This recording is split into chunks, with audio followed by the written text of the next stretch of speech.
Ok. La Tierra como planeta. No conozco las especificaciones técnicas de la fotografía, pero sé quién las determinó.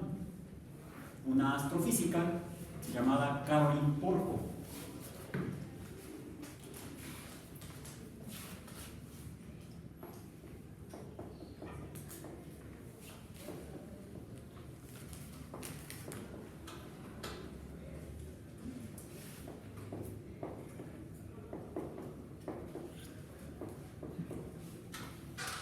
Caroline Porco, googleé la encuentran en Twitter, la sigo en Twitter. Fue quien hizo los cálculos para que la nave Voyager 1, Viajero 1, después de haber pasado la órbita de Neptuno, se volteara, enfocara las cámaras para tomar la primera fotografía por mosaico, si fueron varios cuadros, varias fotografías, de los planetas del sistema solar alrededor del Sol. Fue en 1990. En 1990.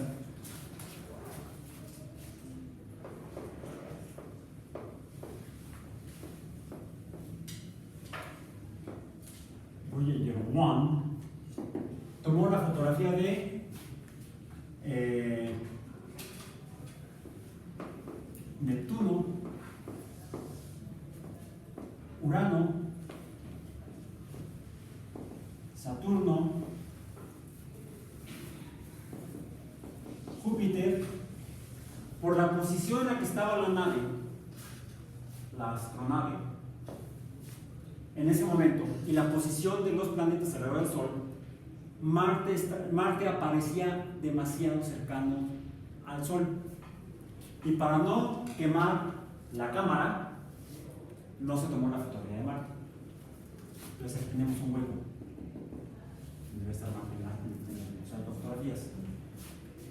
La Tierra y Venus. Mercurio, por la distancia a la que estaba y la posición angular de la órbita de Mercurio, es prácticamente imposible tomarla con una cámara como la que llevaba la Voyager 1. Esta fotografía no estaba programada en la misión. La misión de Voyager 1 era estudiar Júpiter y Saturno, nada más. La nave gemela Voyager 2, Viajero 2, fue enviada a estudiar Júpiter, Saturno, Urano y Neptuno. Y en 1986, 89, Viajero 2 pasó por Neptuno y se hizo el último estudio de los 4 planetas gigantes o gaseosos del sistema solar. ¿Cuál era el objetivo de estas dos naves? El objetivo de misión de estas dos naves: estudiar la física por medio de cámaras en el visible y de emisiones de radio, ¿sí? Y de estos 4 planetas. Y llevaba también espectrómetros y llevaba también la misión de estudiar a los satélites de estos 4 planetas.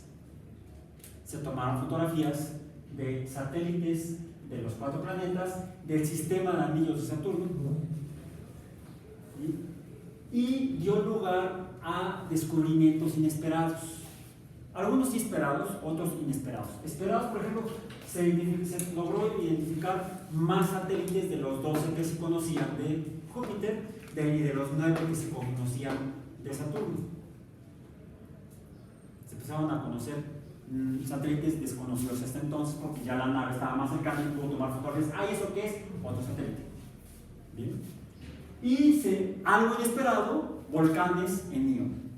Algo inesperado, cortezas heladas en 3 de los satélites galileanos de Júpiter, por ejemplo.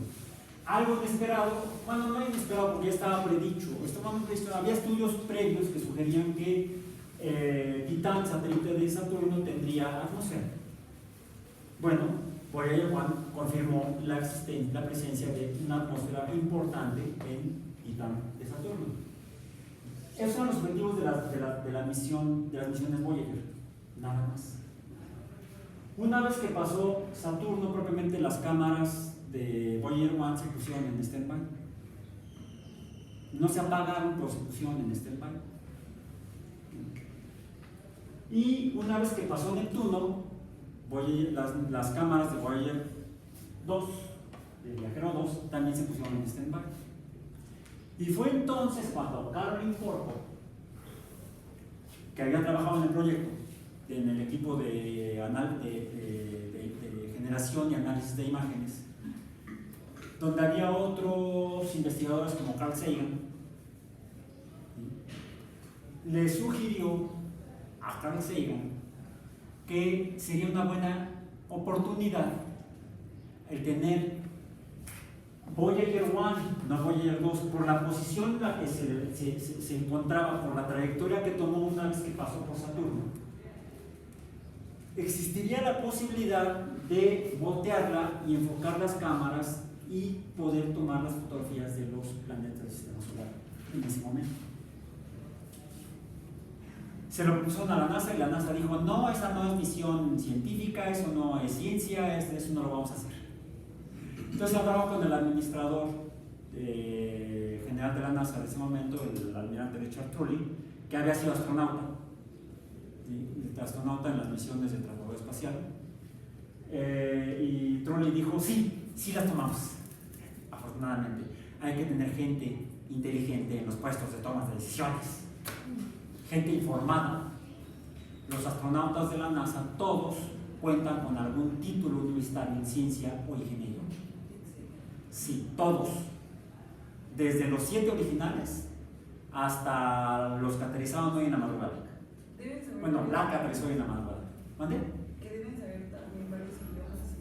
Además, tienen que aprender otros idiomas, por lo menos ruso, porque están viajando desde 2011 en naves rusas solamente. Ya antes viajaban en naves rusas y los comandos están en ruso. Entonces, fue por eso que convencieron a la NASA de hacer esa última toma de fotografías antes de apagar las cámaras en Voyager 2, no, en Voyager 1. Voyager 2 no podía tomar las fotografías por la posición que estaba, por la misión que fue estudiar 4 planetas. Voyager 1 estudió nada más Júpiter y Saturno. Entonces salió del plano de la órbita, de la órbita terrestre, ¿sí? Y podía ver a 6 de los 9 planetas de entonces, 1990. Todavía Plutón se consideraba planeta, pero Plutón tampoco estaba en una posición en la que incluso Voyager no podía tomar la fotografía. Entonces se tomó la primera fotografía de planetas alrededor de una estrella, y en particular el Sol. ¿Sí? Bueno, ya en 1990 había algunas fotografías de algunos planetas propuestos en otras estrellas, pero la primera fotografía de planetas orbitando alrededor de una estrella la tomó Voyager 1 en 1990, y esta fueron varias fotografías, les digo, un mosaico. La encuentran en internet, la pueden mandar a imprimir, que imprimanla como banner, ¿sí? Pueden cortesía a la NASA, ¿saben? Y esta es la fotografía de la Tierra. En realidad debería ir así, porque esto que se ve como franjas son efectos de la refracción de la luz en los lentes de la cámara de la luz del sol. Es como, no se han tomado fotografías donde se aparece, está cerca del sol alguna lámpara, se ven así como rayitos. Es el mismo efecto. No es nada mágico, ni no son la luz de Dios iluminando a la Tierra, no. Porque casualmente, justo donde está el menos de un píxel que ocupa la Tierra, no es ni un píxel. No es ni un píxel, se las paso para que la vean. Y vean de qué color se alcanza a ver ahí. ¿De qué color se ve? Se ve ligeramente azul. Si está bien impresa la fotografía, se ve ligeramente azul. Fue por eso que Carl Sagan la tituló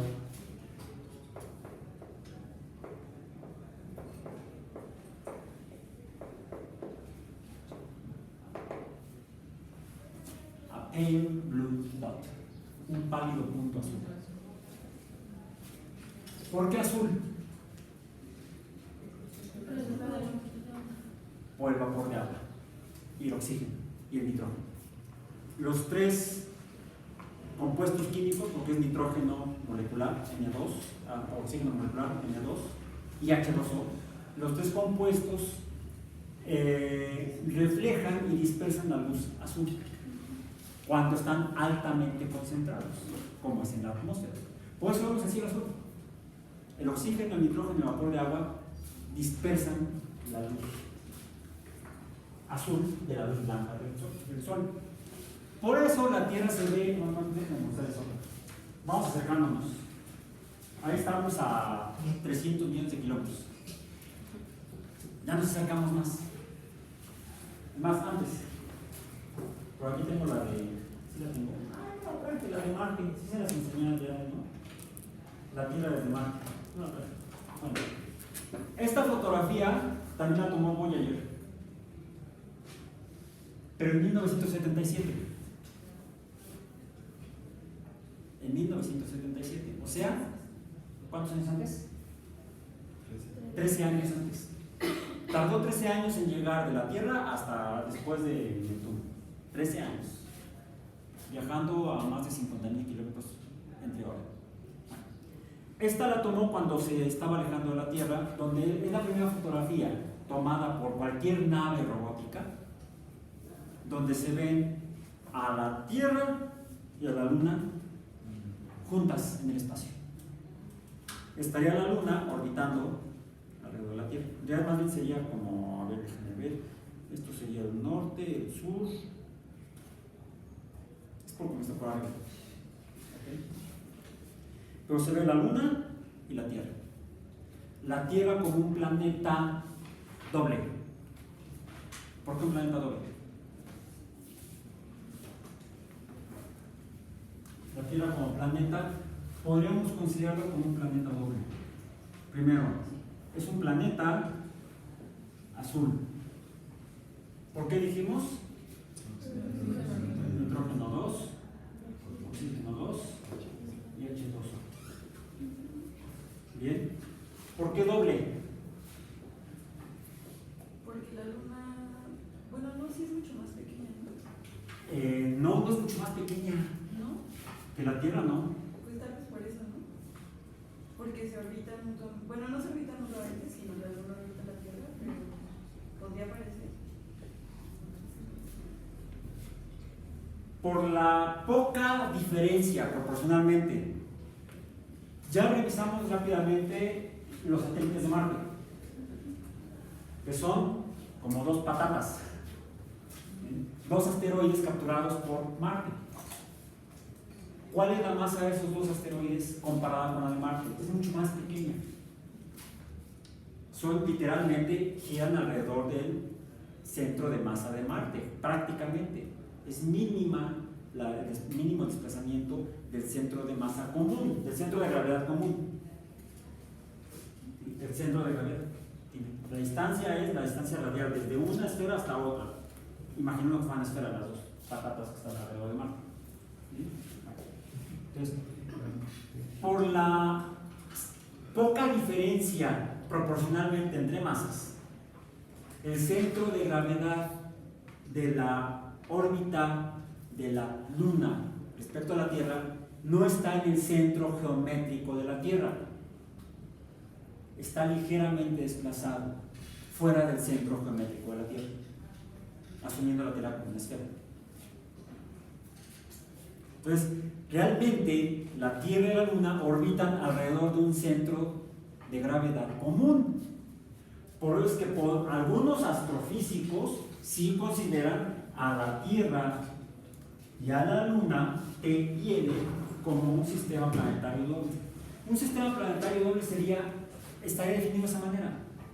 Son los cuerpos astronómicos que no emiten luz visible son opacos, vamos a decir, serían planetas, o serían no estrellas, que orbiten alrededor de una estrella, entonces son planetas, pero que por sus proporciones entre masas orbitan alrededor de un centro de gravedad común, fuera del centro de gravedad, fuera del centro geométrico o centro de masa de cada uno de los cuerpos por separado.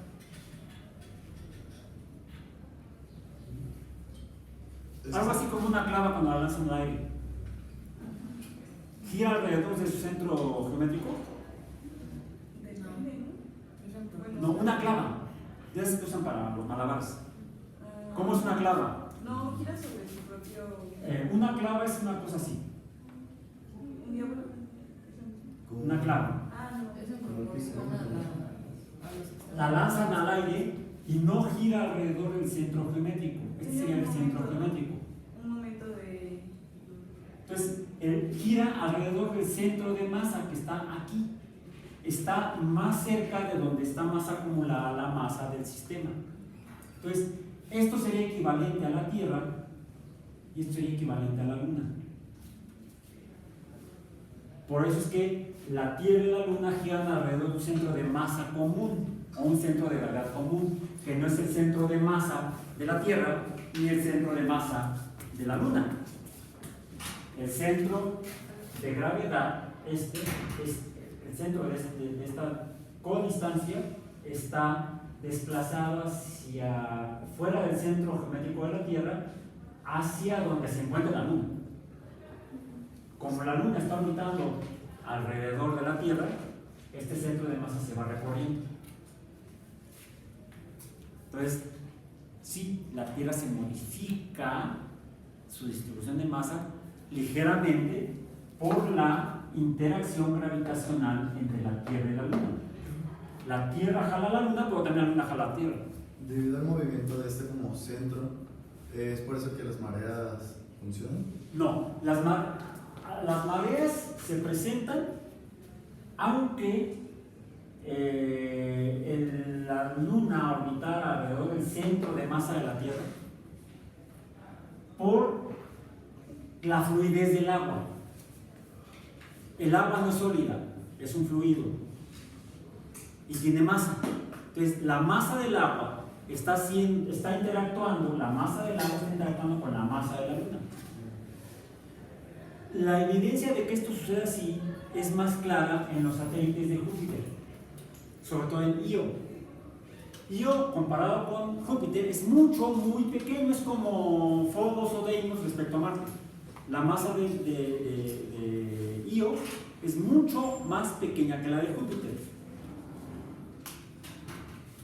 Io y los demás satélites de Júpiter orbitan prácticamente alrededor del centro de masa de Júpiter, en órbitas elípticas. ¿Sí? Las órbitas siguen siendo elípticas, ligeramente o más o menos excéntricas, pero giran o orbitan alrededor del centro de masa de Júpiter. ¿Por qué? Y no alrededor de un centro de masa común. Porque si esto fuera Júpiter, Io sería menos que ese punto. Es despreciable. Es despreciable la masa de Io respecto a la masa de Júpiter. Entonces, el centro de gravedad común está prácticamente en el centro geométrico de Júpiter. Sin embargo, ¿por qué hay volcanes en Io? ¿Por su centro? O sea, por la composición de ellos. Si agarras una masa de plastilina y la aplastas, se deforma. Si la sueltas, ya no se deforma. Si la vuelves a aplastar, se vuelve a deformar. Y si la aplastas, y luego ¿cómo la sientes? Más blanda. ¿Y cómo la sientes cuando la tocas con la mano que no la estabas tocando? Si la tocas antes de empezar a manosearla, la sientes fría. Y cuando la estás manoseando, la tocas y se siente caliente. Lo mismo hace la fuerza de gravedad de una masa sobre otra, la va modificando, la va manoseando, vamos a decir gravitacionalmente, la va calentando. Es el fenómeno del calentamiento por mareas, que según yo había quedado implícito en una sesión anterior, ya vi que no estoy implícito, ahora sí queda explícito. El calentamiento por mareas se debe a la a la magnitud de la fuerza de gravedad de un cuerpo sobre otro. Por supuesto, es mucho más grande la de Júpiter sobre Io que la de la Tierra sobre la Luna. Digamos que calienta más por gravedad la Luna a la Tierra que la Tierra a la Luna. ¿Por qué? Por la atmósfera. Porque en la Luna no hay nada, no hay fluidos. La Luna es principalmente roca. Si en lugar de darte plastilina te doy una piedra, no la puedo modificar tan fácilmente. La fuerza de gravedad no es tan grande como para modificar de la Tierra sobre la Luna, no es tan grande como para modificar el basalto lunar. Sin embargo, hemos visto fotografías de la Luna, tanto de la cara que vemos de la Tierra como la cara que no vemos de la Tierra. ¿Qué hay en la cara que vemos desde la Tierra que no hay en la cara que no vemos desde la Tierra? Pues es diferente. Los mares es diferente. Del lado donde vemos están los grandes mares, llamados mares, que no son mares. Son grandes zonas oscuras donde el principal material es basalto, precisamente, como roca volcánica, que no se ve del otro lado. ¿Por qué? Sí, ahorita la Luna es rocosa, sólida, pero no empezó así. ¿Cómo empezó? Como rocas que se golpeaban, liberaban calor, era una masa de roca fundida. La roca fundida se comporta como un fluido. Como está orbitando alrededor de la Tierra, la hipótesis sugiere que la masa, la gravedad terrestre, jaló a la masa más masiva y fluida hacia el lado más cercano hacia la Tierra. Es una hipótesis que habría que verificar. No sé si experimentalmente, pero sí con algún modelo. ¿Bien? Entonces, el calentamiento, digamos que lo que se da es fluidez por mareas, las mareas se dan por la fuerza de gravedad, siempre que haya material fluido. Puede ser líquido a temperatura ambiente terrestre, o puede ser porque esté muy caliente y entonces esté la roca fundida. Ok, hasta aquí está aclarado. ¿Sí? ¿Se nos está aclarando? Bueno, la Tierra podría ser un planeta doble, como planeta. ¿Qué más? ¿De qué color es? Azul. ¿Por qué sería azul? ¿Pero qué estamos viendo aquí? La super, bueno, de la Tierra, de la Tierra, está la Luna, pero de la Tierra que estamos viendo. Lo blanco, ¿qué es? Atmósfera, gases, vapor. Dijo que lo que se veía son las atmósferas, no los... Sí, lo que vemos blanco, Pues, ¿qué es? Si lo vemos a lo largo del tiempo, vamos a ver que cambia de posición. Palabras se mueven. Palabras fluyen. Yo conozco dos tipos de fluidos: líquidos y gases. ¿Qué será? Necesitaríamos acercarnos. Ya estamos más cerca. Sin embargo, todavía no se alcanza a ver aquí. Si vemos las cosas blancas, vemos que cambia de lugar. Vemos esto café, esto más oscuro, y vemos esto azul. Creo que en las fotos que tengo aquí no se alcanza a ver cómo se vería desde el espacio, pero sí, con cierta luz del espectro electromagnético, puedo ver que esto son gases. Esto que veo de color anaranjado o amarillo, medio verdezón, son gases. En particular, una forma de oxígeno molecular.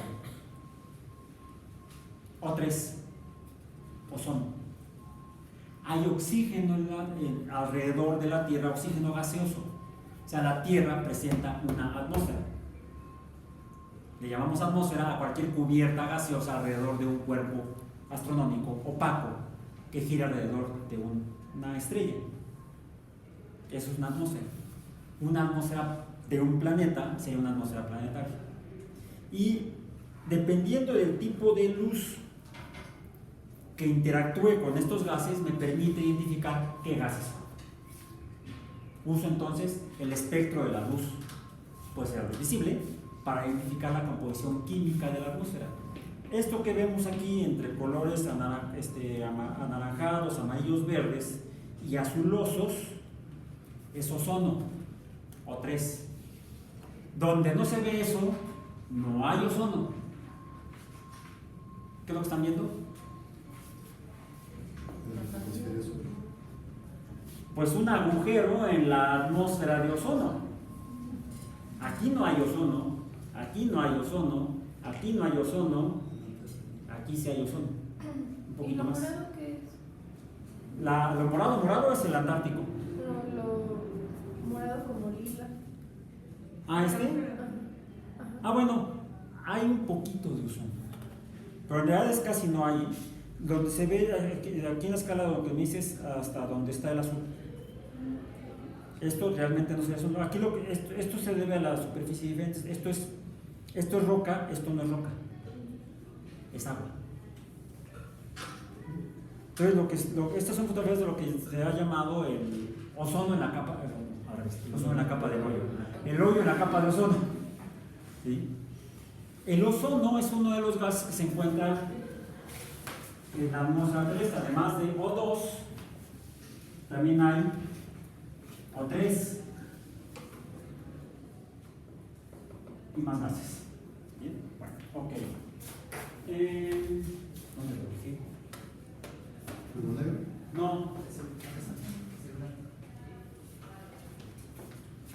Bien. Rápidamente. Ok.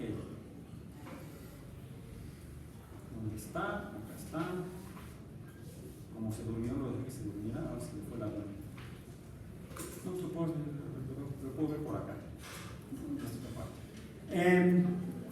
¿Qué más hay en la atmósfera? Y además decíamos también en la sesión anterior que la atmósfera no es homogénea.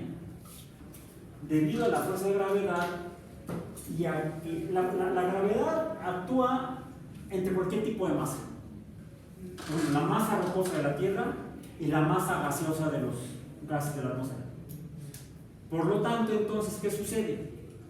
Hay una interacción gravitacional entre los gases de la atmósfera y la roca de la Tierra. ¿Bien? ¿Hacia dónde es mayor está orientado el centro de gravedad? Hacia el centro de la Tierra. Estaría más lejano al centro de la Tierra los gases con menor masa. ¿Cuál es la masa de estos tres gases, por ejemplo? La masa molecular. Su peso molecular, llamado peso molecular. ¿Cuál es la masa del agua? 18. ¿La masa del oxígeno? 10. No. La masa del O2? 32. La masa del nitrógeno?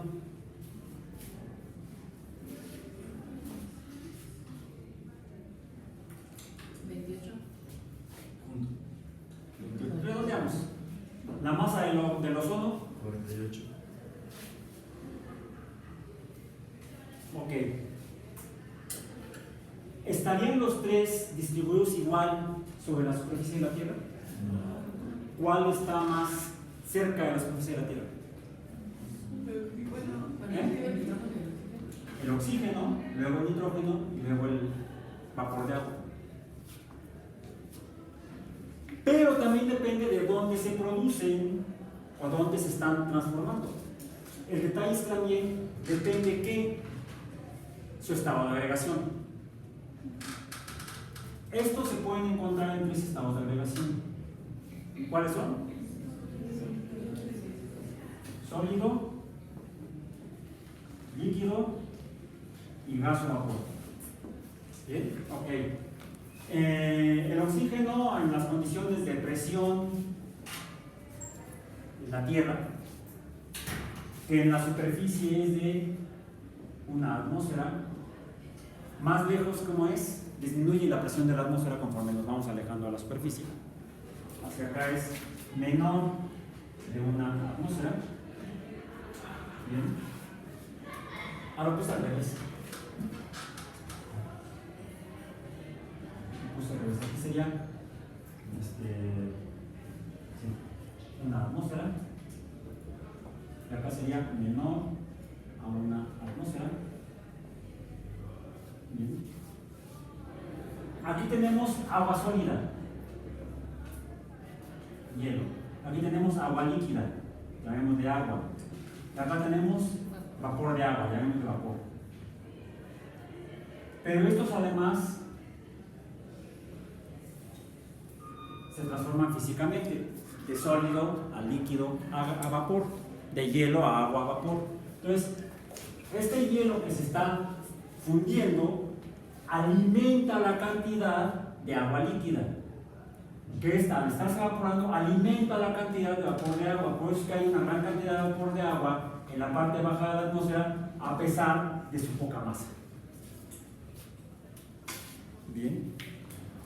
El oxígeno también está heterogéneamente distribuido en la atmósfera. Y el nitrógeno también. Por masas debería estar acá vapor de agua. Luego decíamos el nitrógeno y luego el oxígeno. Y sí es cierto. Cuando hay un incendio les dicen, si estás atrapado en un lugar que se esté quemando, tírate al suelo para que te arrastres para salir. ¿Por qué? Porque en el aire no sube, el humo tiende a subir y el oxígeno es pesado por su masa. Entonces vas a encontrar más oxígeno para seguir respirando si te tiras al suelo que si te paras. Además de aquí va a estar inhalando monóxido de carbono, dióxido de carbono, etc. que te pueden hacer. ¿Bien? Okay. Después hay que entender todos los conceptos físicos y químicos del comportamiento de los diferentes compuestos, no solamente el nitrógeno, oxígeno, el vapor de agua y el ozono, sino también el CO2, el monóxido de carbono, etc. Cómo se comportan en estos grupos de energía o calor. Y de hecho podemos ver precisamente en imágenes más cerca de la Tierra, podemos ver agua, podemos ver vapor de agua y podemos ver humos producto de incendios en México. Entonces, la atmósfera de la Tierra se está modificando. De manera natural se modifica así, efectivamente. ¿Por qué? Aquí la gráfica es de dióxido de carbono. ¿Por qué aumenta y disminuye la cantidad de dióxido de carbono en la atmósfera? Biólogos. ¿Los organismos? ¿Cuáles organismos? Sí, no, porque... A ver, fíjate, a principios de año aumenta la concentración de dióxido de carbono, a mediados de año disminuye, por ahí de marzo empieza a disminuir, sigue disminuyendo la cantidad de dióxido de carbono por ahí de hasta septiembre más o menos. También por los árboles, ¿no? Por las estaciones. Por la fotosíntesis. En la fotosíntesis las plantas verdes, no solo los árboles, todo el mundo piensa en los árboles y nunca se acuerdan de las hierbas o de los arbustos o de las algas verde azules y las algas verdes, las algas marinas que no son árboles, son plantas verdes, todos los organismos verdes que llevan a cabo fotosíntesis, entonces absorben dióxido de carbono en la atmósfera y el dióxido de carbono disminuye en la atmósfera, la cantidad. Pero ¿qué sucede a partir de septiembre? En la Tierra, sobre todo en la Tierra, hay muchas plantas verdes que pierden material, sobre todo el material donde se lleva a cabo la fotosíntesis, principalmente en las hojas. ¿Sí? Principalmente las plantas caducifolias empiezan a emitir dióxido de carbono. Entonces alguien diría, bueno, si la población de plantas se mantiene en el planeta, debería esto estar así. Debe ser un fenómeno también ondulatorio. Pero ¿por qué va aumentando? O sea, en lugar de que sea esto así, está siendo así. Y esto, ojo, fue hasta 2009, 2008, hace 12 años. No, eso se hará después. Porque los humanos están emitiendo dióxido de carbono cada vez más en actividades humanas artificiales, no en la fotosíntesis. ¿Bien? Eso en cuanto a la atmósfera. La Tierra tiene atmósfera, el planeta tiene atmósfera. Es lo que quería yo ver, las propiedades de la atmósfera. Estábamos hablando de las capas en la clase pasada. ¿Cuáles son las capas de la atmósfera? La más baja es la troposfera.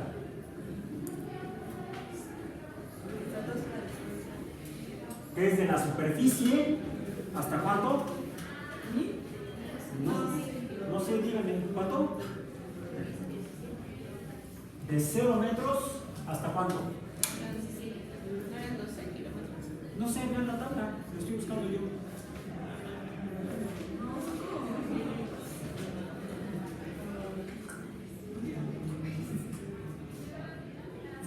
Esa la podemos encontrar en la clase pasada. Dice que la troposfera es de 0 a 10. ¿De 0 a 10 qué? Ah, kilómetros, no metros. 10 kilómetros. Ok. Luego, ¿qué sigue? Estratosfera. ¿La qué? La estratosfera. Estratosfera. ¿Hasta dónde? A 50 kilómetros. Luego, la mesósfera. Hasta 80 kilómetros. Luego, la termósfera, donde les digo que aquí la temperatura aumenta, pues se llama termósfera, hasta 500 kilómetros. Esto no está a escala, es obvio que no está a escala. El espacio exterior, al cual llamamos exósfera, se encuentra a 100 kilómetros por acuerdo internacional. La línea de Kármán. 100. 100 De hecho, 100 kilómetros. ahí están los satélites, ¿no? Todos, o sea, Desde más arriba, diciendo los satélites y la Estación Espacial Internacional está en lo que se llama los satélites de observación de la Tierra. Los que toman, por ejemplo, estas imágenes. Esto es cerca de Mexicali. ¿Sí? Los que toman estas imágenes se encuentran en la termósfera entre donde inicia la exósfera, 100 kilómetros, y la termósfera. ¿Bien? Son los satélites de observación terrestre. Se llaman órbita baja. 500 kilómetros es órbita baja.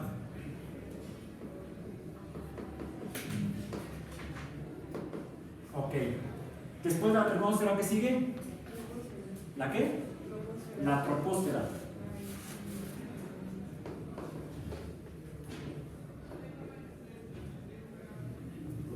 ¿Hasta dónde? ¿Otra vez? Pero la A ver. troposfera está abajo. No. Troposfera, no, la troposfera, no. 10.000 kilómetros. Ionosfera. Es la ionosfera. Sí, no es ionosfera. Es la ionosfera. Sí, error, corrijamos. Troposfera hasta 10 kilómetros, estratosfera hasta 50, mesósfera hasta 80, termósfera hasta 500, aunque en términos de uso del espacio llamamos exósfera a partir de los 100 y la ionosfera más allá de 500. ¿Sí? En algunos lugares encuentras solo la ionosfera o la termósfera, ¿es lo mismo? No, es diferente. En la ionosfera es donde interactúan principalmente los gases ya muy escasos de la atmósfera. Aquí todavía hay atmósfera, hay gases, pero están muy raros, están muy poco densos. Interactúan con las partículas que vienen del viento solar.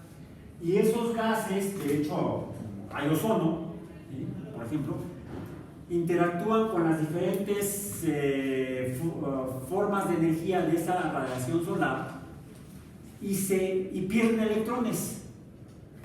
En palabras, se ionizan. Por eso se llama ionosfera. Bien.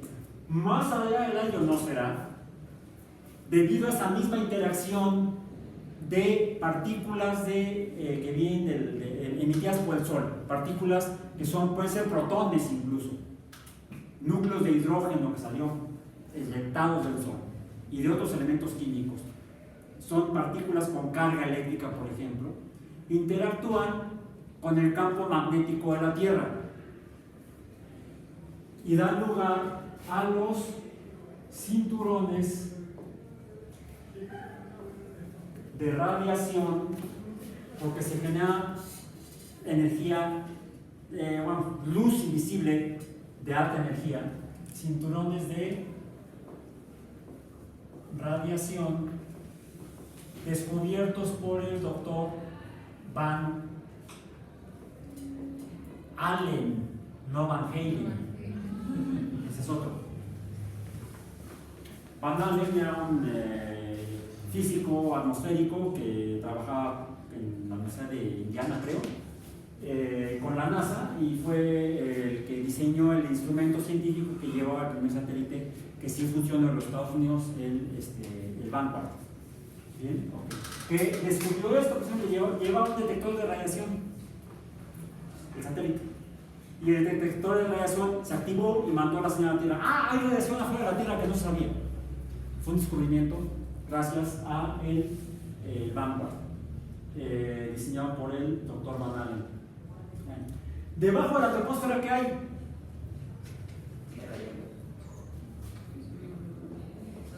La litosfera, la esfera de piedra. En la litosfera, aquí, está la hidrosfera, que les digo que es una capa de agua que cubre algunas regiones de la litosfera. La Tierra está mojada. Hay muy poca agua sobre la superficie de la Tierra. E incluso medio permeada en la litosfera hay un poco más de agua. Entonces hay agua aquí, en la hidrosfera, hay agua aquí y hay agua aquí. ¿Sí? Es parte del ciclo del agua. Repasen por favor el ciclo del agua. El ciclo del agua involucra las esferas de la litosfera a las capas de la atmósfera de la Tierra. Es importante para entender a la Tierra como planeta. ¿Por qué? ¿Y por qué menciona la litosfera? La litosfera es una esfera no continua, no sólida, no homogénea, sí sólida pero no homogénea. Y debajo de la litosfera hay otras capas de material cada vez menos rocoso, cada vez más fluido, que es lo que provoca que la Tierra sea la superficie, la litosfera de la Tierra, la corteza terrestre, esté fracturada en placas. La litosfera está fracturada en placas que flotan sobre el manto, que es roca fundida. Que esto es la responsable de la actividad volcánica y de la actividad tectónica o sismos. Bueno, y para terminar, pues esta es la superficie de la Tierra, un modelo tomado con base en imágenes satelitales, es un modelo por computadora. Esta es parte de la hidrosfera. Parte de la hidrosfera la componen los ríos, los lagos. La hidrosfera sería la parte acuosa, líquida de la superficie de la Tierra. Aquí se hace evidente que hay vida en la hidrosfera, es fotosíntesis. México, ya te reconociste. Lo que pasa es que no se ve en México, se ve la actividad fotosintética en los cuerpos de agua, en los litorales de esta parte del continente. Estas son imágenes del laboratorio de manejo de recursos naturales del Departamento de Biología. Pero ahora sabemos que no solamente en la Tierra hay actividad volcánica. Esto es Venus. En Venus es otro planeta en el que también hay atmósfera y hay actividad volcánica en su litosfera. Sin embargo, no sabemos si hay actividad tectónica.